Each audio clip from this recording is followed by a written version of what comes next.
I'm feeling Hi, we haven't seen you for a long time. How are you feeling? much better. Thank God. Took Thank forever, God. or it feels like it took forever. So good to see you, Julie. And Jenny, for some reason, we haven't seen you for a long time, so I get to see your screen. That's good too. And thank you for everyone. I'm sorry I'm late. Thank God we had many parties over Hanukkah, and tonight was the last night. And Us too. it was finally a family party. And I'm like, well, it was called for 6. It should be over by 8:30. Of course, it's not over at all. And they're like, Ma, you always leave in the middle of the parties to give a class. I'm like, well, I pushed in my class for an hour. I figured it'd be over by now. Of course, it's not. But whatever. Glad that we can all get together on this special, special time. And I'm so Yes. glad that you're feeling so much better, Julie. Oh, me too. So this I is a still- good way to I start still off our sound a class little on miracles, talking about yourself and your health. Yeah. Doing well. COVID, we were gone to a conference, and then after the conference, tons of people got COVID. So, and then my mother-in-law, I don't know that she got it from me, but she got it at the exact same day I did. And we weren't near each other before that. So I'm not really sure where she got it, but she and we ended up going and getting the Regeneron, the monoclonal antibodies. Mm-hmm. If you get COVID, I suggest that you do that soon, early. We got ivermectin right away. Well, not really. We got ivermectin on day like four or five, because the doctor that prescribes it here was gone on Friday, so I had to wait through the weekend. But ivermectin kicked my eyesight. I woke up on day 4. I took it day 1, 2, and 3. And day 4, I woke up and I could not see. It was like the outside of my eyes were wavy like this, and they were going like this. So it was like this. Right. And I totally panicked, and I started crying out to God, like, help, help. And he's like, sit down. So I sat down. He's like, you are fine. Don't take any more ivermectin and you will be fine. And I don't know, within like 30 minutes, it stopped and I could see. So it was crazy though. Scared me to death. I was almost in a panic. My heart was racing. I was about ready to scream. I was so panicked. And I'm like, God. Terrifying. Can't see. I'm good now. Right. But Kevin took the ivermectin and my mother-in-law took the ivermectin. They had no problems whatsoever. So my doctor did say it does do that to some people, but it wouldn't have caused permanent damage. But it scared me enough, and I didn't know enough about it that I just stopped it. But we're good. Good. Thank God. Weird. Thank God. It's weird. It's a weird. I don't know if any of you guys have had it, but it's weird. It's just weird. I thank God have been spared thus far, but I know almost everyone I know has had it. Mm-hmm. Some more than once, like many have had it more than once. And almost everyone I know has had it. So yeah, whatever. Wow. Well, glad you're better. And as we said, this is Hanukkah. Tonight is the last night, which is actually the most powerful night. When we come to night 8, we say, this is Hanukkah, when we have the entire menorah burning with all 8 lights. So pretty. Such a very pure prettiness. It's very soft. Mm-hmm. Just flames. No, nothing. No bright lights. Soft flames. 8 soft flames. And it's a very beautiful light. It's a very pure light. It's a very holy light. It's a light of a lot of redemption. It's light of miracles. And it's, of course, our whole perspective on the holiday is not about getting. It's not a present getting season. It's really the idea of giving to others. It's really the focus. I mean, unfortunately, as Julie mentioned from a different angle, COVID, unfortunately, because of COVID, sort of impeded our normal ability that every night of Hanukkah, my husband and the children go out to a senior citizen home or a retirement home or any of these types of places, assisted living, and go from door to door and bringing people joy. And that's the joy of the holidays, bringing joy to others. I said this year it was limited because you can't get into those buildings. My husband's pretty creative. He did manage to do some things. Visited cops and police stations. You can still get into police stations and things like that. But it's a real wonderful feeling, especially when we can still train our children that the joy is a joy of giving to others. That's what really creates joy. And whatever in Chanukah, we really want to get some miracles. We really want to focus on miracles, and to focus on miracles, really focus on growth and on changing, because of course God freely gives miracles just out of love, but when we're trying to work on it, then we have to really work. And when we think of Chanukah, there were really two major miracles in the history of Chanukah.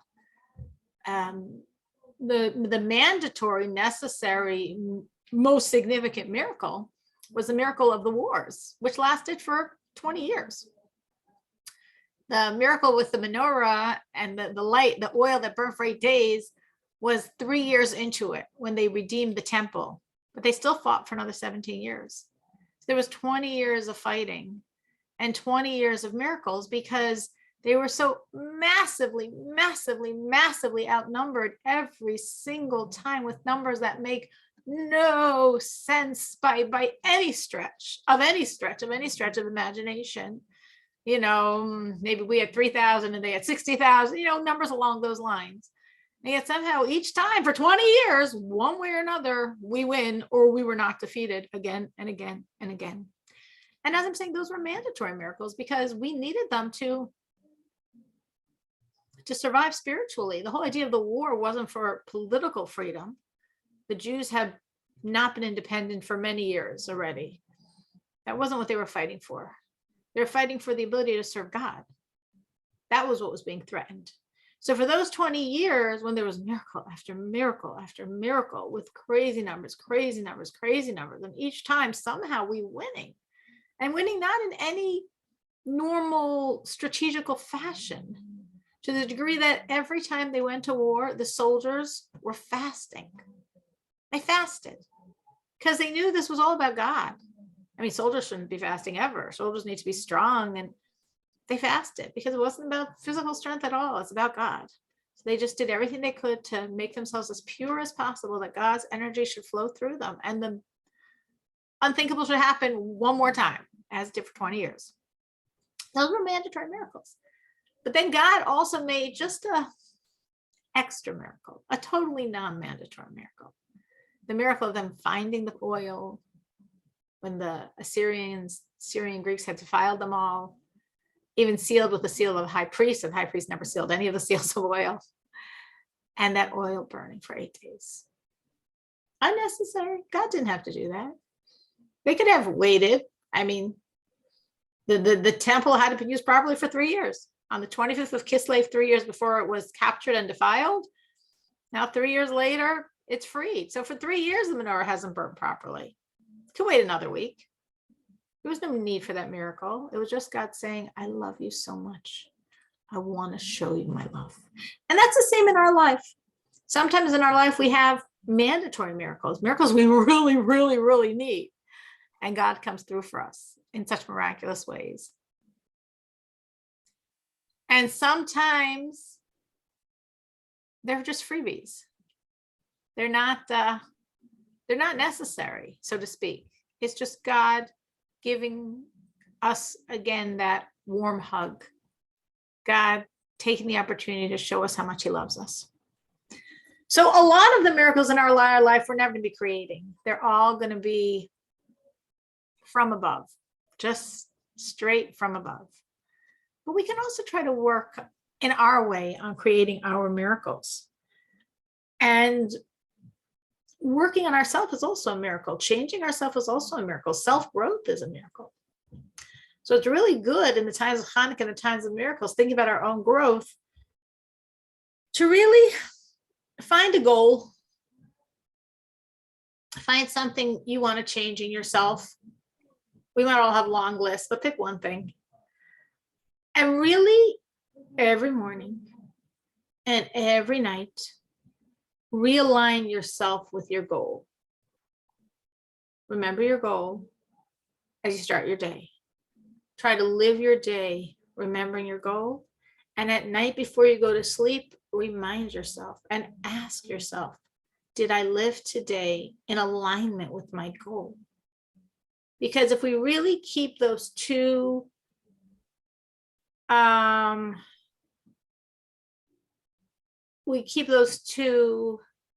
ends of the day, in our morning and in our night, and we really are refocusing on those goals, refocusing on how we want to change, how we want to grow, how we want to become better, closer to God, better with people, kinder, more other-centered, whatever that goal is, more patient. And we just keep reminding ourselves and keep reminding ourselves, it does click in. Now, of course, it's difficult because we're picking things that are difficult. We're picking goals, we're picking very important things. And as such, it might be hard to create that change. Or for some people, it's not hard. It depends, of course, what you're picking. But if you're picking a real piece of inner growth, of shifting a character trait like ego or anger or impatience, it takes a lot of inner work. But every morning, remind yourself of your goal. Every night, question yourself vis-a-vis your goal. Keep staying focused, and you can create the miracle of you. You're the miracle. You're the biggest miracle. You're the most significant miracle. It's not always so much about what happens to you. It's what you become, how you grow and change and evolve. That's the miracle. You are that miracle. And Chanukah is a great time to start creating miracles and start really, again, first of course, is to select a goal. Once you master one, you can go move on to the next. But let's start with one, and then really staying focused every day on it, every morning on it, every night on it. Keep realigning yourself. And you really, really need to do that, because otherwise it doesn't happen. Anyone has seen other techniques that have worked for them in how they stick with their priorities, stick with their goals, stick with their growth? Anyone like to share anything else that they've seen worked for them? Another approach to stay focused on your goal, besides what I'm saying, think small, incremental steps, give yourself lots of compliments for your achievement, and just stay focused. Stay focused. Stay focused. Morning, night, stay focused. Sometimes I'll write stuff down where I can see it, like on a kitchen cabinet, like when you open a door or something. Sometimes I'll do it. Not all the time, but sometimes I'll write. If I really need it to get in my brain, I'll write it down so I'll see it, or put it someplace, a note card or something. That'll just on your fridge. That's a great idea. You could fill your house with sticky notes. Yeah, I had a friend that all of her cabinets were filled with sticky notes. Yes, when you walked in, you knew exactly what she was working on. Exactly. It's not a bad idea. I know for myself, I have a piece of paper. Every day I have my paper, my list, my to-do list, and it's usually scrawled all over my paper. So in theory, every time I look at my paper, I should notice. Becca? I think for me, the list thing just never works for me. But the thing that usually helps me the most is to involve other people. I always want to be independent by nature. I want to be independent, and I want to do this all by myself and everything. But I seem to do better. Like my mom was always good about doing the blessing before meals, always doing the blessing before meal. And not so much me, always forgetting, always, mind everywhere. So I got my husband involved, and I said, I want to do this. I want to remember this. Will you please help me? Please remind me, and so, and he has, I would pick up my spoon and start to eat, and he'd look at me like, well, aren't you going to say a blessing? And I'm like, oh, and sometimes I would even have something in my mouth and I'd go, spit it out and say, yes. And then we would do it. We would do the blessing. That's a great tip, Becca. That's a great tip. Again, you need to have a supportive somebody that's going to be there and remember and invested because of the concept or because of you to keep reminding you.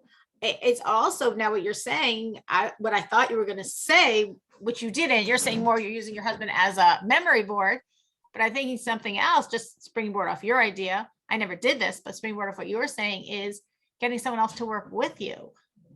Like if you share your goal with other people that would have a common goal, and then both of you are working on it together so you can give each other support. And that's anxiety or working. Christelle, did you just say Oh, something? yeah, we were saying dieting or working out or, Right. just stuff like that. But I was going to say too, there's a guy, his name is James Clear, and he wrote a book called Atomic Habits. And he's very much in line with you, but he said, one thing we can ask ourselves is like if we want to lose weight, for instance, we might, before we eat something, say, well, what would a healthy person eat? Because he's like, it's not so much as like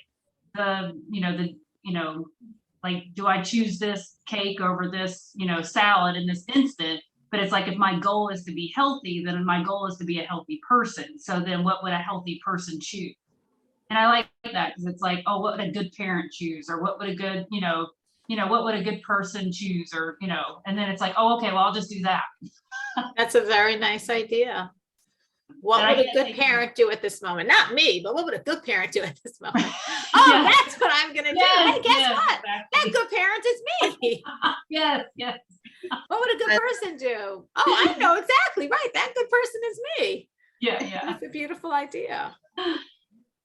That's beautiful. Now, of course, comes when you're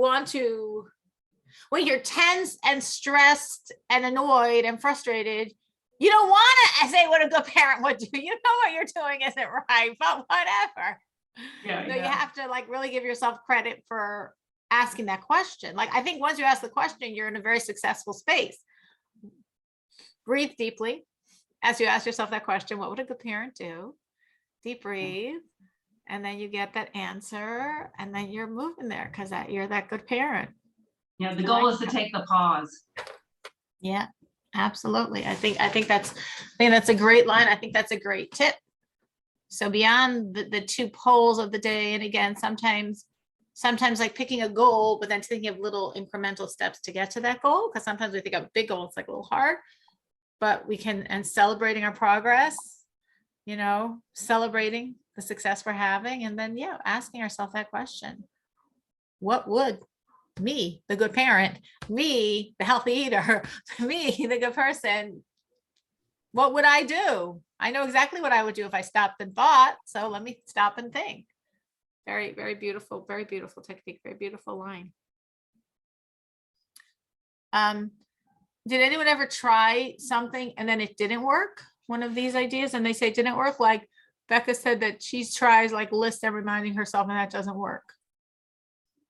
So what she learned from that is she's not going to do that again. She's going to bring in other people. That's a very, very powerful thing Becca said, because I think it's very important as we work on ourselves, as we strategize, as we move, to notice and learn so much, celebrate our failures. Because when we do something wrong, it's a great opportunity to stop and think, why didn't that work for me? Because I want to know to not mess up next time. Like maybe this whole approach isn't good for me because da, da, da, da, da, da. It's sort of like, imagine if you were going out to get married and you got with some guy and you're like, no, he's great, but he's not generous enough. He's not, warm-hearted enough. Okay, good. Now I learned a very important lesson about myself. This is what I need. So each step is success. Each step is moving toward your goal as you understand pieces of yourself. So when you try something and it doesn't work, great. What was I supposed to learn from this? what I learned about myself, what I learned about these techniques, what I learned about what I need. As long as I'm always focused in that direction, every one of those efforts is a great learning experience. As Becca said, she figured it out. She doesn't work this way, but she figured out how she does work because of that. I want to share, sorry, I want to share what hasn't worked for me. So, I mean, I'm in IT, so you would think this would work for me, but apparently it doesn't. I always like create lists and do reminders, excuse me, sorry, on my phone. Sorry. But it doesn't work for me. Like I will set reminders on my phone to do, you know, be mindful of this, this, and this, be patient in these scenarios. And for me, things that I'm typically working on are, like you mentioned, in the moment. And so, you know, those reminders, like I'll read it and be like, okay, I need to do this or whatever. But it's just not helpful for me to see it on a screen. But when I write it down and I say it out loud, even maybe to myself, like I might just be in my room talking to myself, or I'm brushing my teeth or whatever, and I say it out loud, it just sticks with me more than just seeing another pop-up reminder on my phone out of the other hundreds in the day, right? So I feel like those electronic reminders just aren't as valuable for me. So I just wanted to share that. I think what you're saying makes a lot of sense, Danielle, because anything written, I can say as an educator, this is probably one of the most valuable workshops I ever went to. It wasn't like entertaining, you know, workshops always, people try to be very entertaining and slick. It wasn't given by a very polished person, but the message was very strong. All the data shows that when students write things down, they retain them. We're all people, we're all students. And it was just a very powerful takeaway I took from that, that if I want my students to know the information, it's not enough that I beautifully explain it, they have to write it. Old fashioned, they have to write it. And I incorporated many different things in teaching to get them to write the information. As we write, we remember. So it makes so much sense what you're saying, that when you pops up on your screen, you don't relate to it, but as you write it and as you say it and hear it, now you're using all the different modalities, you know, you're making it so much more part of the concrete world. As our sages say, the movement of the lips is an action. Hearing, putting your energy out into the sound waves of this world, writing. The third Bob Showed, Semachzetic says something written is forever. So it makes so much sense that when you pull these tools in, you really retain it in a way that you don't if it's just, like you're saying, a pop-up reminder. So that's really good. I'm saying, is it really good to look at yourself and say, oh, I thought this would work for me. It doesn't. Why not? Well, I need something more concrete. I need something more physical. I need something more whole body experiencing it. You know, like you're teaching a child the letters, so you do it out of Play-Doh, you know, you don't just want them to see it. You want them to have lots of different experiences with it. So we're all the same in what we're doing. And that's great. I think that these are great tips to really try as we create that miracle inside, to really understand what we need to do, what we could, you know, do to be that miracle, to become that miracle. I think something else in terms of creating miracles, what's really important is to appreciate miracles.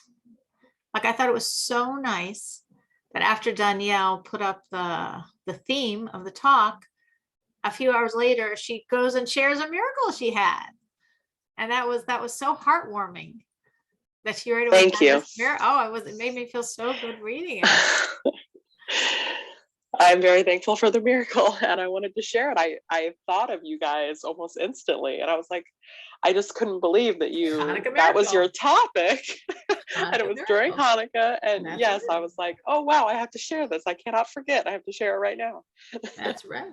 So I think that right away, Danielle was a great model commercial for this idea that she wasn't like, oh, a fluke, or oh, what happened, or oh, whatever. She right away understood it was a miracle. She right away appreciated the miracle. She right away shared the miracle. She publicized it. She told us about the miracle. She shared it. That's really exactly what you need to do to be in the space to receive miracles is to appreciate miracles, to look in your life with eyes that my life is a miracle, that every day is a miracle. There's the miracle of life, the miracle of health, the miracle of relationships. There's a miracle of good health when you didn't have it, of walking when that was difficult, of breathing when that was difficult, of finding the parking spot. You know, our life are full of kindnesses and miracles of God. And the more we look and we celebrate and we appreciate and we share them and we speak about them and we thank God about them, it just makes us more and more vehicles for God's continued kindness. And what do I mean by miracle? When he reveals himself, when he's a little bit peeks out from the veils, from the hiding, that we can see him, that we can feel his energy, his kindness, his love, his taking care of us, his nurturance. So it's really, we begin creating miracles by appreciating miracles. Constantly look in your life, note the miracles and kindnesses, share them, celebrate them. And as Danielle was speaking before about writing things down, I'm sure you all know that I feel very strongly you should have a journal and write it down. Write down your miracles, write down your gratitudes, write down all the kindness God is doing for you. It so deepens your relationship with God. It makes God such a tangible force in your life. He's so palpable. He's so real in your life. He's so dominant in your life when you see minute by minute his presence. Like, oh wow, I didn't think that cake was going to turn out good. Thank you, God. I'm sure it wasn't me. You know, in all the little details, never stop celebrating. Never stop rejoicing in his love, rejoicing in the miracles, rejoicing in his goodness to you. It will totally shift the tempo of your life. You will walk around feeling, I am so blessed. My life is so blessed. My life is so good. And it's not that the things are different in your life. It's that your perspective on them is so much deeper when you see God's handprints everywhere. And you really, really, really, really do see miracles.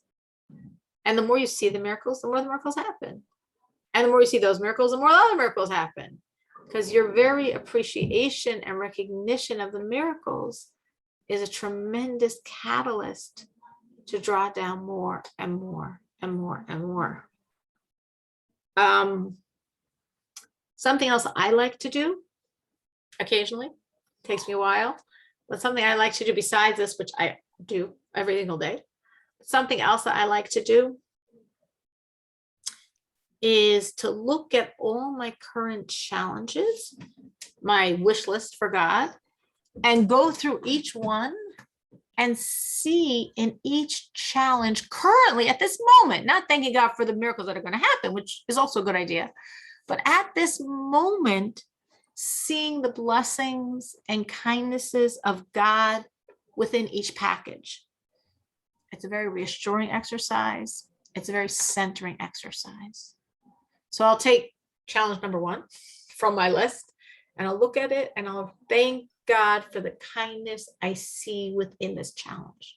And then I go to the next challenge and I'll find God's kindness, find God's miracles within the current challenge. Thank you, God, for the kindness within this current challenge. And it's such a reassuring exercise because I see God's presence. Like, what could be more reassuring than that everything else, all the surrounding paraphernalia is also going to heal and become just as I wish. Does anyone else do this besides me here? Have other people doing that, literally to take your challenges and seeing within your challenges God's kindness?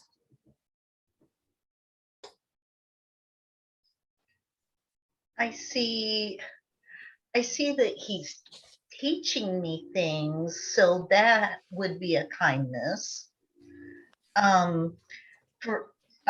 For instance, the other day, it was weird. my husband and I were taking a nap, and he woke up before me. I heard him wake up, but I really wasn't ready to wake up yet. I had just rested. He kind of fell asleep before I did, and I did a few things, and then I went to sleep. Started resting, and he got up, and usually he'll be quiet and he'll go out and shut the door and let me rest if I want to. But this day he said he looked over and he did not see me in the bed. Well, I was there, big as life, the same way I always am, sitting up with the pillows, and he didn't see me. And he opens the blinds and walks out.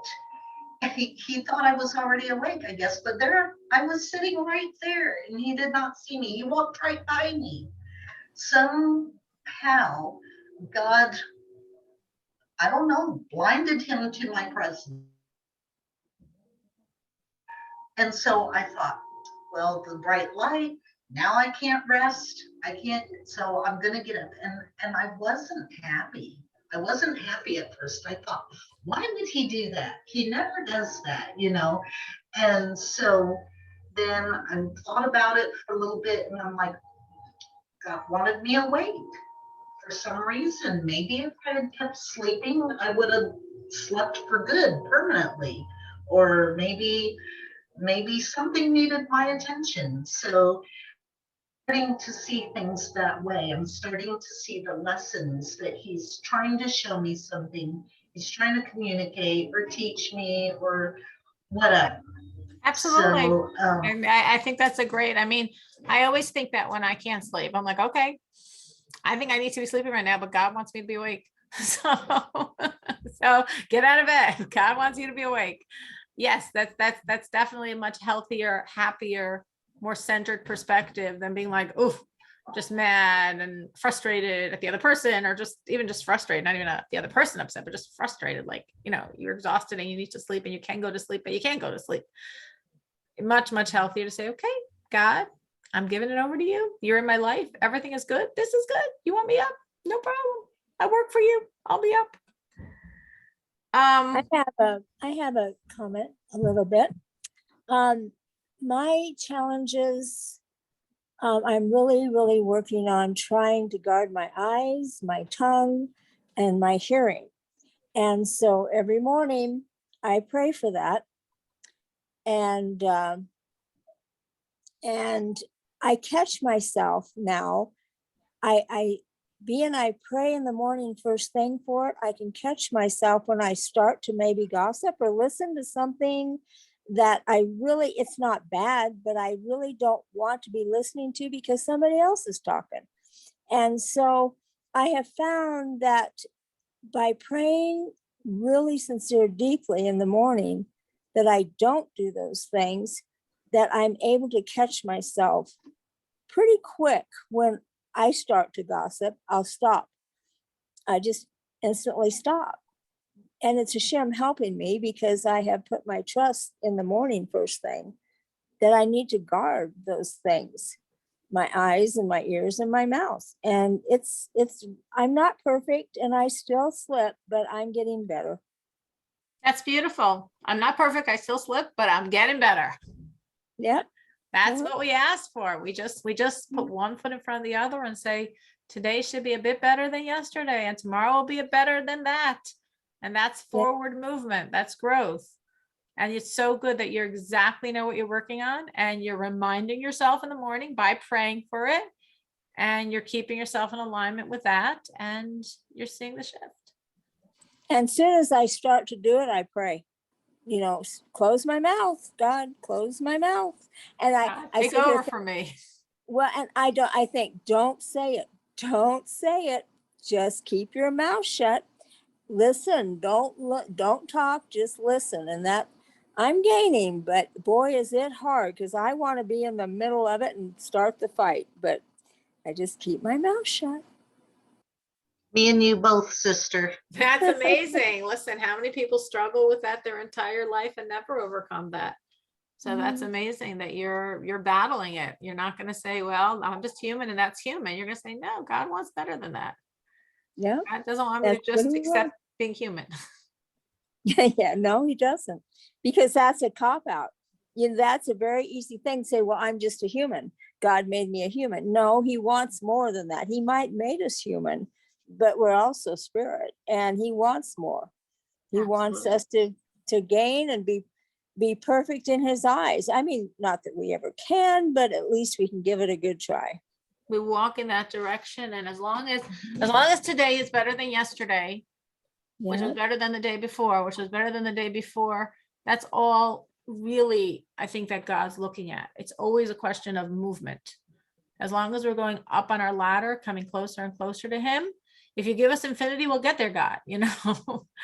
But we got to remember too, we'll fall, we'll climb in that ladder, but we'll take some steps back every now and then, and we can't let that get the best of us either. Exactly. We do slip, but we pick ourselves up and we keep moving and we keep moving. And that's the idea is growth. The idea isn't perfection. It would be nice perfection, but what we strive for is growth. We strive that we make today better than yesterday.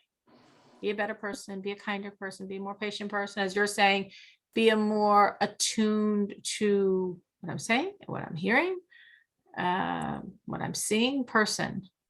And as long as you keep focusing, your sensitivities are going to grow and grow and grow and grow. And things that don't even bother you now, that don't even cross your radar as a problem, just you wait in a month or two, you know. Oh, yeah. And sometimes that's the hardest thing to do, is walk away or tell somebody, you know, I gotta go, I can't listen, I gotta go, I gotta run. While they get involved, they want to pull you into this conversation, but I have said, well, no, I gotta go, I can't talk right now, or something. Like if I'm on the phone and they start in, I say, I'm sorry, but I can't talk right now, the dog needs out or something, you know. I try and avoid the conversations.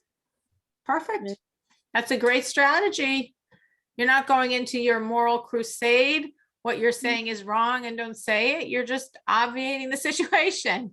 You're sidestepping it. You have to run after your dog. Bye. Talk to you later. Yep, the horse is out or something. Very good. But going back to what I was saying before, I really think for people that do have, like, you know, their wish list to God, or we all have our things we want from God and things we keep reminding God, it's really helpful to recognize and see God's hands also within the challenging pieces of our life. And I think it's a very big help when you're feeling stressed or fearful or overwhelmed or weak, exhausted, tense, when you can just remind yourself how God is so present within your challenges, how God's holding your hand within your challenges, not just in many other ways in your life, but also within the challenges. He is there. He is there for you. He is helping you. They're getting better. You see his presence, you see his blessings, you see things improving. It's very good to stay focused on that so we don't get overwhelmed or frustrated or fearful or stressed or tense over those things in our life. You know, so it's really good to have some beautiful notebook and write down in it all the good things in your life. Of course, we've spoken several times about doing this on a daily basis, like thanking God for the details of that day, like parking spot, you know, whatever, the supper that worked out, but you didn't have the ingredients, and you didn't have the time, but somehow it was delicious anyway. You know, thanking God for the details of the day. But it's also good just to write all the overarching blessings in your life. Put it all out. All the blessings. And you should keep like a running list for a few days. Keep coming back to it as you think of more and more things that are just blessings in your life, things that make your life a very blessed life, the relationships in your life, the health, the whatever it is, the securities that make your life blessed. Because you really want to walk around feeling, I am so blessed. I have such a blessed life. My life is so good.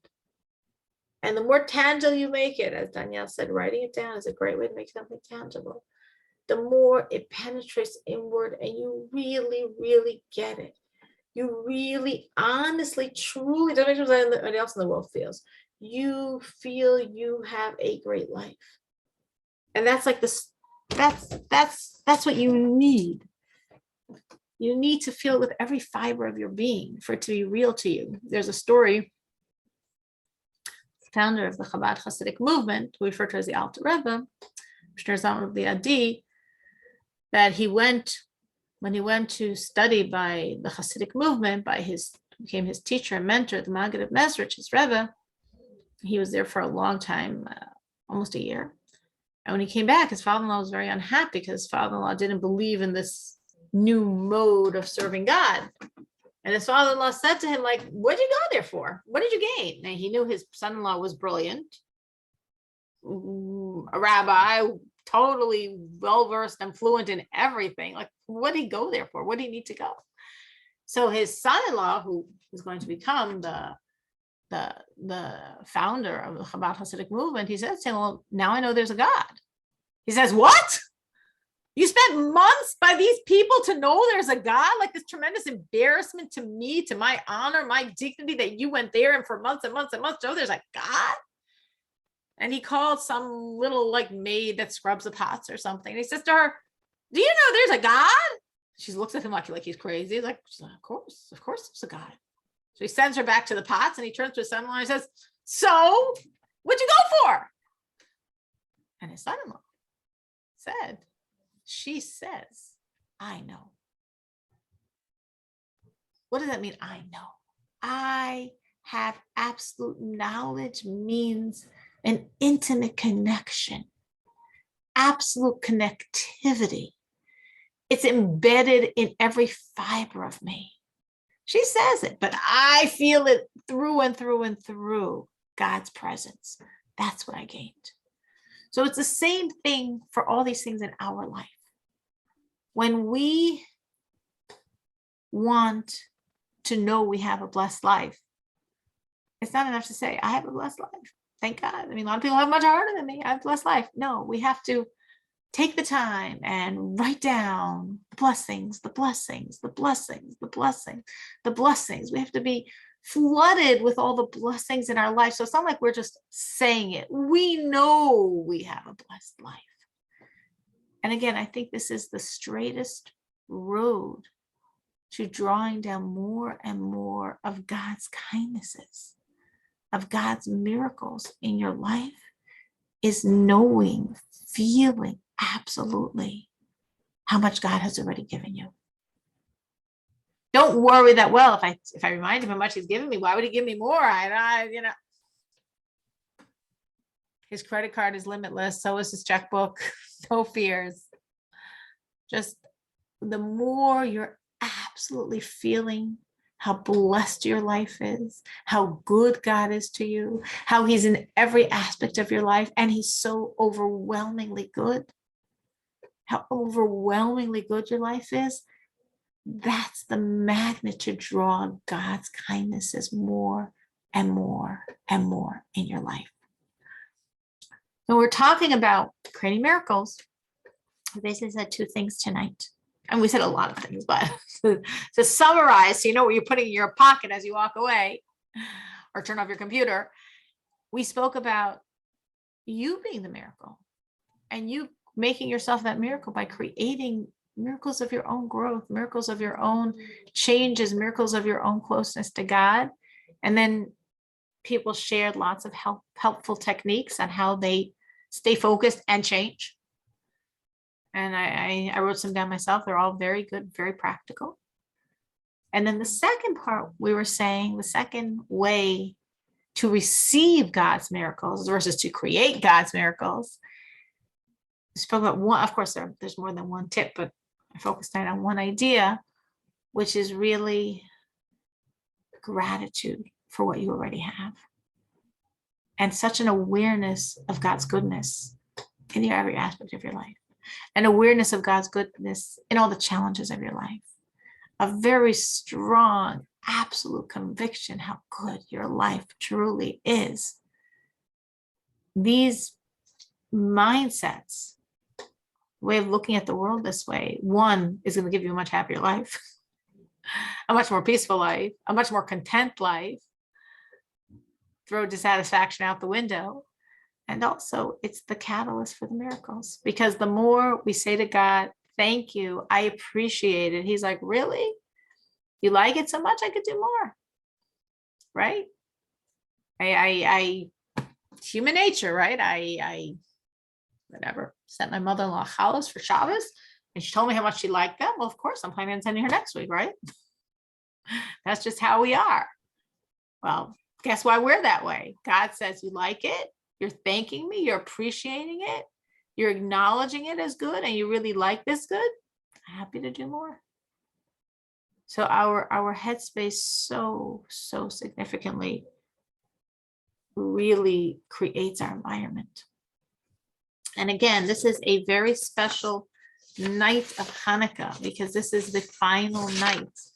Our menorah, all 8 candles, all 8 lights are burning. And the Lubavitcher Rebbe emphasizes that with this night, we have like completed, we've reached the crescendo of the energy of Hanukkah, which is really the energy of God coming through. God coming through for those believers in him. God coming through for those people that are serving him with self-sacrifice. So just as the Jews then were really serving God with a lot of self-sacrifice, because it made no sense and their lives were on the line. And of course, many people lost their lives, but they had absolute self-sacrifice. They could have given in. The Syrians weren't going to kill them as long as they behaved like Greeks. If they were Hellenists, they could live like the rest of the Hellenist world. But they refused to give in to that. They said, no, we'd rather be martyred and stick with God than live and be a Hellenist. So that self-sacrifice is what really was the catalyst for the miracles. And everyone on tonight also shares self-sacrifice, because obviously each one of you in your own worlds, with the people you interact with the colleagues, with the family, with the friends, with the neighbors, obviously there's a lot of self-sacrifice in being the pioneer and being the trailblazer, each one of you in your own little corner of the world. So for each one of you, I'm sure there's plenty of self-sacrifice in what you're doing for God. And God so appreciates self-sacrifice. The miracles of Hanukkah were created by people's self-sacrifice. And surely your self-sacrifice makes you so worthy of all the miracles that you need to see in your life. So it's Hanukkah. It's a great time. Special time. Every day I felt so good, so joyous, so happy. I just kept on waiting for the miracles to like happen, you know. It's like every year I'm on the lookout. The whole Hanukkah I'm spying. Like Danielle had her miracle on Hanukkah. Like I'm spying out those Hanukkah miracles, because like I know this is the time they happen. This is just like amazing energy. So this is a final night. So be on the lookout, celebrate, and if you can share it, post it on the group so we can all rejoice with you. All of us can rejoice with all of us as we experience and share the miracles of God's love. Thank you so much for joining tonight. Yes, Thank you for taking a break from your party to Wow. teach us. Class is important. We Class is appreciate it. important. Be well. Thank you.